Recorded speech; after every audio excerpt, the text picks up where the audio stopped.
Hey, hello. I hope you guys are doing great. Now, if you quickly take a look at the JEE main syllabus, you see that we have a lot of chapters to learn. And in fact, in my opinion, it is unfair that one has to learn and remember a lot of chapters in such a short amount of time. So I'm here to help you guys out, to make things easy for you so that you don't have to bang your head against the wall right before the exam.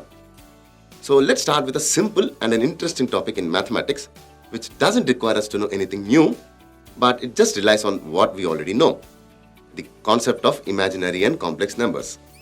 Now, to understand imaginary numbers and their relationship with real numbers, let's go back to the history of numbers. Well, as we all know that we needed numbers for counting, so we started with 1, 2, 3, 4 and so on, and we call these numbers as natural numbers. And thanks to Indians, we added the number 0 and we got the set of whole numbers. And sometimes we have to count portions and not wholes. So for that, we got fractions and rational numbers. And based on the need at different points of time in history, we got irrational numbers, negative numbers, and ended up with this so-called spectrum of real numbers. But have you wondered why these numbers are called real numbers? Well, in fact, this name was given by René Descartes, the father of coordinate geometry, to distinguish them as not being imaginary. So that means imaginary numbers were invented, and to distinguish them from the already existing numbers that we know, we called our number system as real number system. Now, the term real means that something that we can quantify or visualize or feel in some fashion, right? And the most common way to represent real numbers is on a number line. And every point on this number line from minus infinity to infinity represents a particular real number. So there are infinite real numbers on this number line. And in fact, there are infinite real numbers between every two real numbers. So it feels quite convincing that all the numbers that we know and that we can imagine should fit on this number line. But that's not necessarily true. When mathematicians were trying to solve some kind of polynomial equations, they noticed that the roots of a particular equation were not always quantifiable or expressible. For example, consider the simplest quadratic equation x squared plus 1 equal to 0. Now, to solve this equation, we send 1 to the right hand side. We get x square is equal to minus 1 and x is equal to square root of minus 1. Now, as far as we are concerned, the square of any real number is always positive, right? Or in fact, non-negative. I mean, if the real number is 0, we get the square as 0. Otherwise, even if the real number is rational, irrational, negative, the square is always a positive real number. So for us, square root of minus 1 just doesn't make sense, right? And it cannot be expressed. And especially it cannot be expressed on this number line that we were talking about.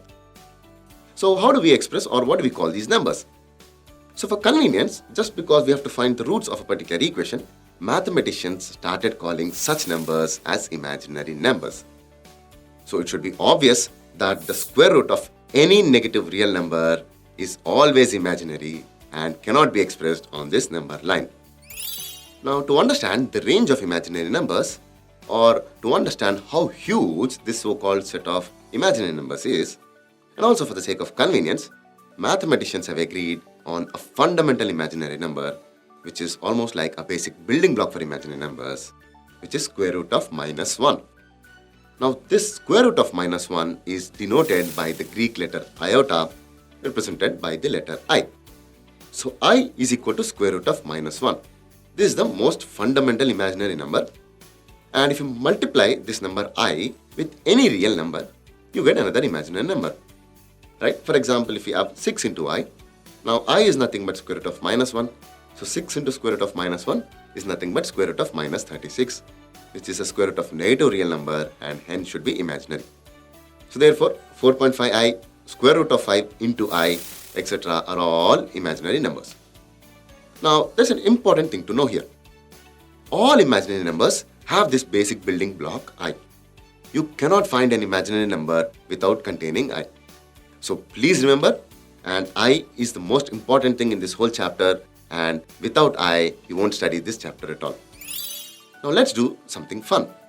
Let's try to add or subtract two imaginary numbers and see what happens. So consider these two imaginary numbers 3i and 5i. Now if you add them, you get 8i, which is an imaginary number. Now how about 3i and minus 3i?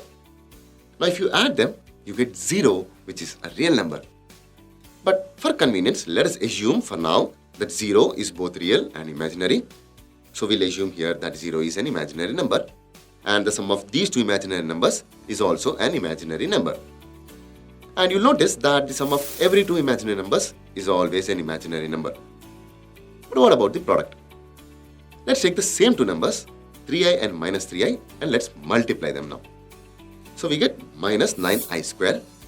Now from the definition of I is equal to square root of minus 1, or I square is equal to minus 1, or I square plus 1 is equal to 0, right? And it also means that I is a root of the quadratic equation x square plus 1 is equal to 0. So therefore, we can substitute that I square is minus 1, and we get the product as minus 9 into minus 1, or 9, which is a positive real number. So did you notice that even though the sum of two imaginary numbers was imaginary, the product of two imaginary numbers need not be imaginary and could be real, right? This is a very interesting feature to note. So kindly make a note of this in your mind. Now, as we said that all imaginary numbers should contain I, what happens if we consider exponents of I? Numbers of the form I power k, where k is a positive integer. Let's find out. Let's take I power 1, which is I, which is our definition, square root of minus 1, which is imaginary. And I square is minus 1, that also we get from the definition, which is in fact real. Now what about I cube? I cube is just I square into I, and I square is minus 1, so I cube is minus I, which is imaginary. Now I power 4 is I square whole square, which is minus 1 whole square, which is plus 1, which is real. And I power 5 is I power 4 into I, and since I power 4 is 1, so obviously I power 5 should be I, and so on. So if you notice, there's an interesting observation to make. All the odd powers of I result in imaginary numbers, and all the even powers of I result in real numbers, right? And in fact, there is a pattern involved. If you look at the right hand side, we have these four numbers, I, minus 1, minus I, and 1, keep repeating in the same fashion. So if I ask you what is the value of I power 25, well, you divide the exponent 25 with 4, and you notice the remainder, which is 1, right?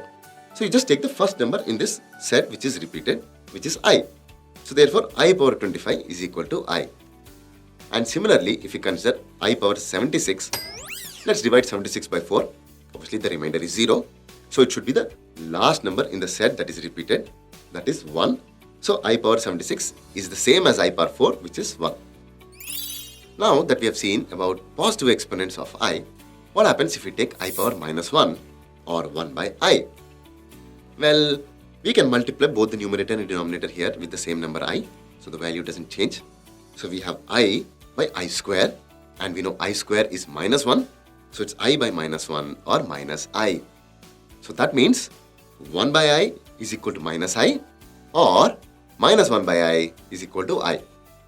Now these are very important results that we will keep using in this chapter and also in the chapter of integration that we will learn later. Now till now we have seen some operations on only real numbers, right? Now what happens if we add a real number A to a purely imaginary number IB, where B is a real number multiplied with I? That is, if we have the number A plus IB, what is the outcome or nature of this particular number? Well, these numbers are what we call as complex numbers, right? And we denote complex numbers by the letter Z. So Z is equal to A plus IB is the general form of any complex number, and we will learn about complex numbers in detail from the next session.